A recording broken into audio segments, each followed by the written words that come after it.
While a person was in the wilderness, he heard a voice from the cloud.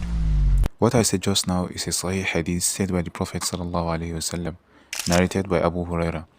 And the Prophet is telling us in this Hadith that a man was able to hear an angel in the sky, in a very interesting story.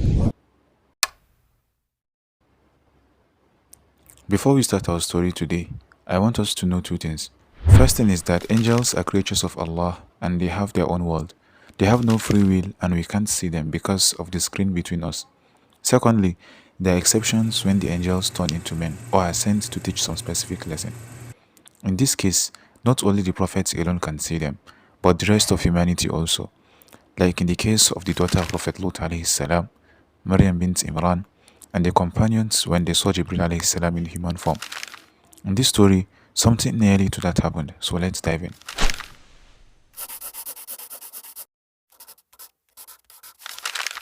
The story begins with a man traveling alone in the wilderness. As he was moving along, he heard a voice from the cloud commanding it, "Water the garden of so and so."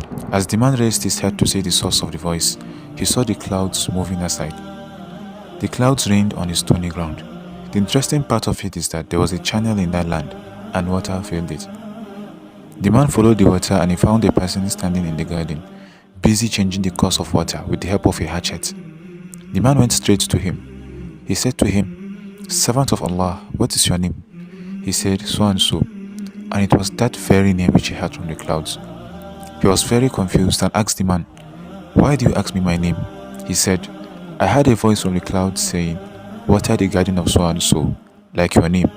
What do you do that the favor is shown to you by Allah in this matter?" He said, "Now as you state so, I will tell you. I look at what I yield from this garden and divide it into three. One I give out as charity, I and my children eat 1/3 of it, and the last part I return it as investment into the garden." And at this point, we reach the end of the story. If you are interested in more stories, stay with us for another episode, inshallah.